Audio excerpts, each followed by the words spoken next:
Greetings and salutations. Welcome to another edition of the YouTube channel. Too many plugins in Delta X-Ray. I'm your host Alex. Today we're gonna have a look at the Ryzen 5 4500. It took some time for me to get it. It was on back order in the shop. In this moment they're 5290 box version with cooler, but you can get them in some sites even without cooler for about 46 euros or something. Between 46 and 48, but with the cooler for 52, it's really nice.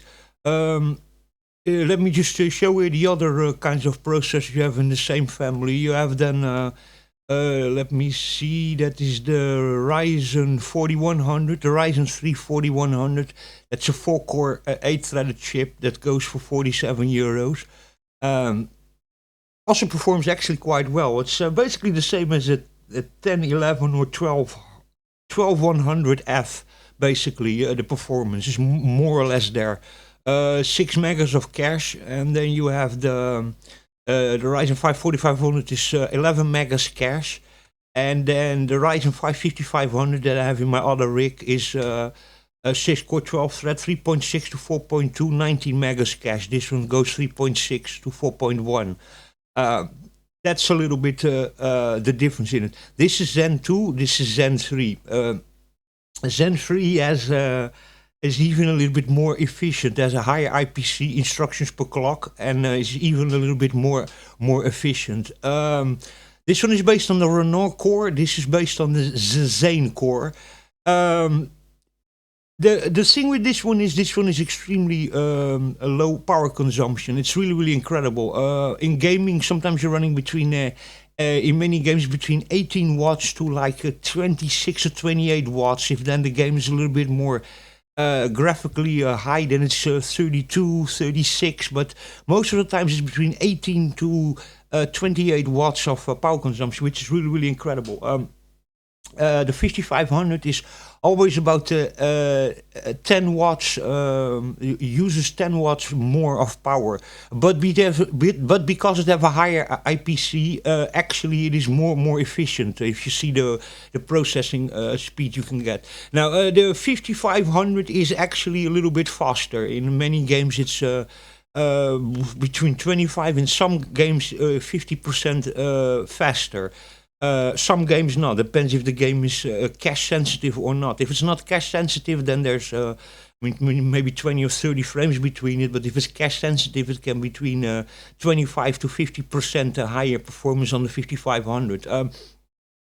Downside of the 4500 is that the 4500 has a lower cache on it, and yeah, it's Zen 2, so there's a lower IPC and efficiency than the Ryzen Zen 3 instead of Zen 2. So that's a little bit of an issue. Other than that, power consumption really low. Produces also almost no noise whatsoever. The 4500 is actually the same as the 1200 in noise. The 1200 being the first generation, this is the fourth generation. So it's actually, you have to see this as a 2600 or 3600, but then AF, so advanced FinFET. So the 4500, they have just taken a 2600 or a 3600,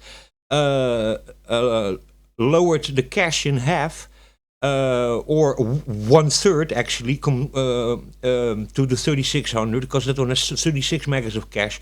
But then it's advanced FinFET, so smaller die, and yeah, a little bit more efficient and refined FinFET process. So there you go. So this one actually consumes a lot less than the 3600. The 3600 can go up to 70 watts, 80 watts of power consumption, and this one, you know, well, it has a lower cache, but your power consumption is really low.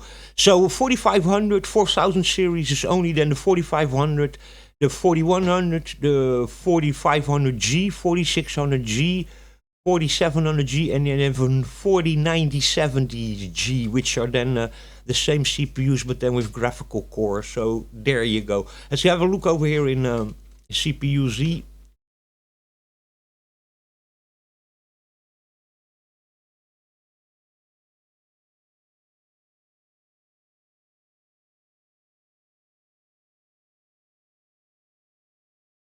took me a little bit to do because immediately also I actualized my PC because Windows 10 is end of life. So I immediately yesterday also upgraded my PC. I need to put some things still in condition, but here it is. So it's a Ryzen 5 4500. It's the code name Renor, the painter. So this is painter's code names. This is a Zen 2 Plus, I think it is. Yeah, and that's then advanced FinFET, so AF. Basically the same as the 1600 AF, which was different than the 1600 AE. The 1600 AF was actually just advanced FinFET. It was actually a really interesting. It was actually just a 2600, you know.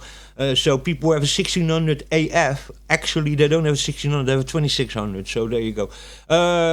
So base clock is 3.6, boots up to 4.1. Then level 1 data and instructions is 6 times 32, 6 times 32, 8 ways.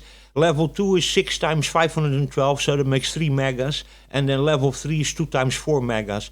And this is then in the 5500 is 2 times 8 megas.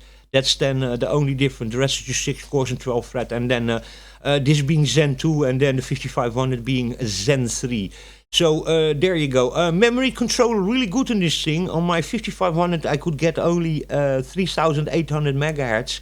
I tested on my other PC with higher RAM speeds, and I got that one I got 3866 or something I got out of it. But I didn't test that stable. Stable got 3600 out of it. This one I got 4133 or something I got out of it. Stable, so could even go even to 42 or 4400. So because this is also used for the 45G, 46G, with the graphical core in it. They are very good memory controllers in here. Extremely silent PC, which is really, really, really nice. The problem with the 5500 is that if you have it just on the desktop, it makes the same noise as this one. But the 5500 has a very compact die, and the heat spreader is...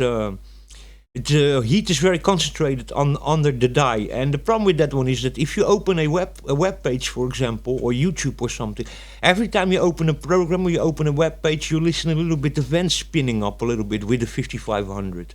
And games also, that's even normal. Many other CPUs do that, but this one does it also with light normal programs. And even if you open web pages or YouTube videos or you're streaming a video or something, then every time you open something, you listen a little bit the vents spinning up. I'm a little bit of a silent freak, so I don't like that at all. The 4500 doesn't do that.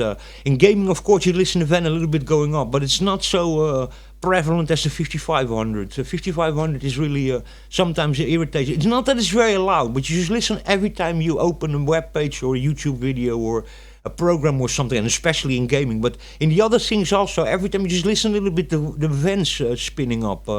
And then even after it even slowing down again a little bit. So I don't know if that also has to do with the way the power management goes, or the turbo core in the 5500 or something in Zen 3. But in this one, the 4500, you don't have it. Only when you initiate heavy games, but that's normal, you know. But yeah, very, very, very silent CPU. So I got 4133 I got out of it. My other memories don't even go higher, so maybe I could, with other memories, even get 4200 or 4400 out of it. So very, very, very impressive, this CPU. Yeah, prices, as you can see, 52 with the cooler. Very, very impressive CPU. I was actually also thinking that this CPU would perform way less than the 5500. But no, it keeps it pretty close. There's only one thing: the 4500 in some games, the 0.1% lows and the 1% lows can sometimes be half or 1/3 of what the 5500 can do with the. So the 5500 also you get in general 20 or 30 frames more in most games. Some games even way more, but in many games it's 20 to 30 frames you get more. In some games it's cache sensitive, and like Zen 3 you can get sometimes 25 to 50% extra frames. So if you have 50 frames you get 100, and if you have 100 frames you get 150 or something. So, but that depends a little bit if the game also is cache sensitive. And that's a little bit the difference between the 4500 and the 5500. Price difference, as you can see, 5290 to 6990. So for the performance you get also the increase and stuff, then the price actually makes totally sense also, you know, even if you compare it to other CPUs. If there's then $30 between it, you go from, 19 megas, you go, that's in a GT, this, let me see, Ryzen 55T. 55XT, yeah. So with this one, the price difference is 26. Yeah, that's also the same. It's about $20, you know, to go from 19 megas to 35 megas. So, and that's, I think, is also really, really reasonable, you know. If you jump, you double your cache speed, that it should be then like 20 or $30 more, as you can see here, you know. 19 megas to 35 megas over here. Those kinds of things, they are, achievable. Let me see, 5700G, 20 megas. Do we have one over here we can actually compare it to? 5600T.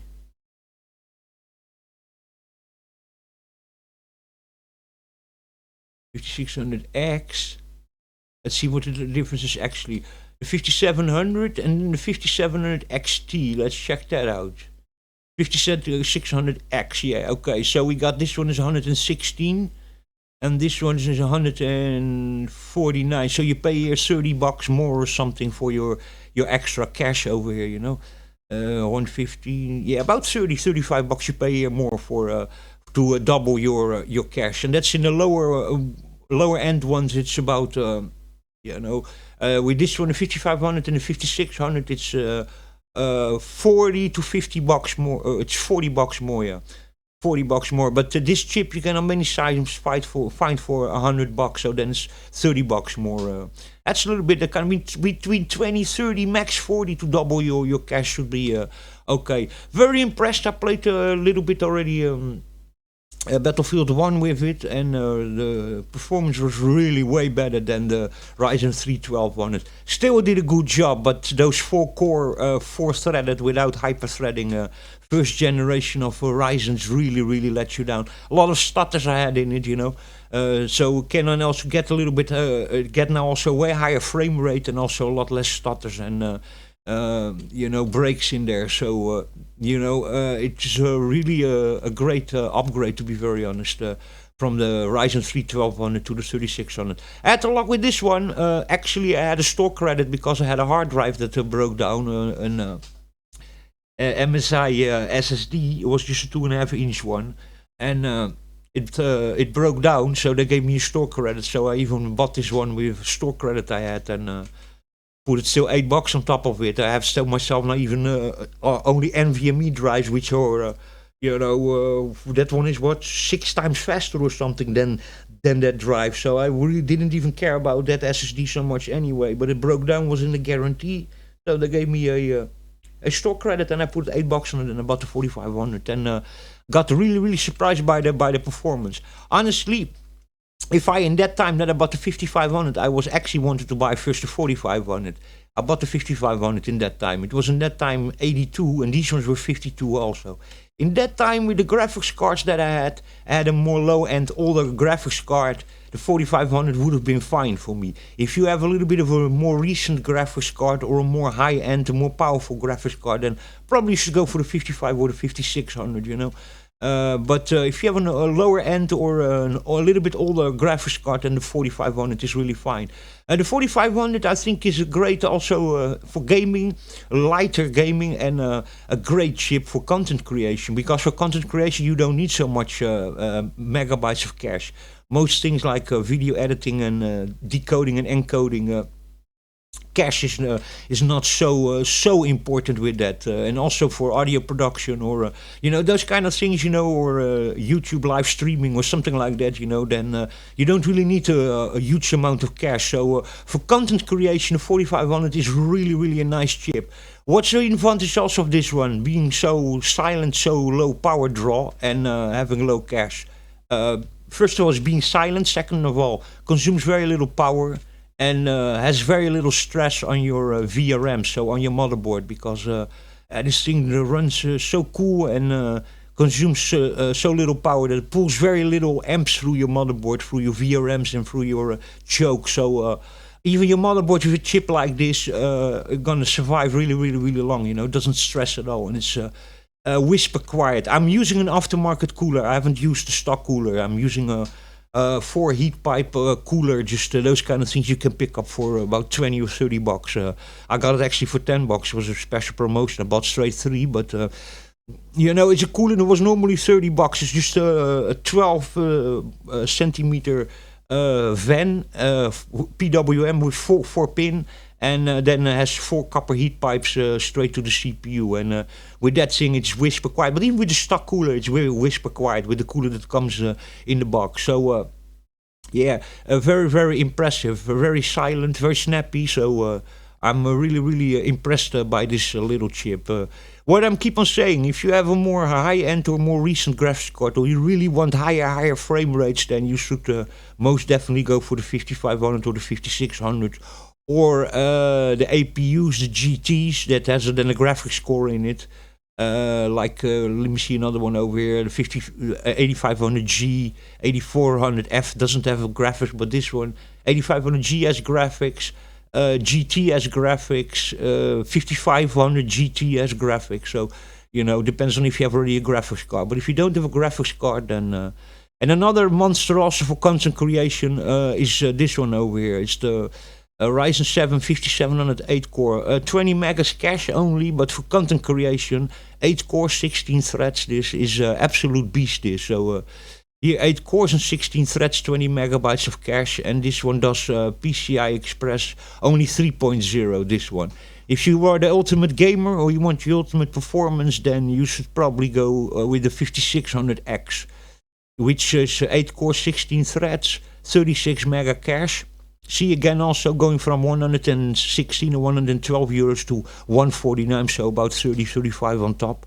And here we have 8 cores, 16 threads, 4.6 max turbo, 32 megs of cache, and then we have PCI Express 4.0 over here. So here you have also the highest NVMe and graphics card speeds available. So this is also absolutely a beast. This one is if you want content creation and you want video editing and fast gaming, then this is the chip for you.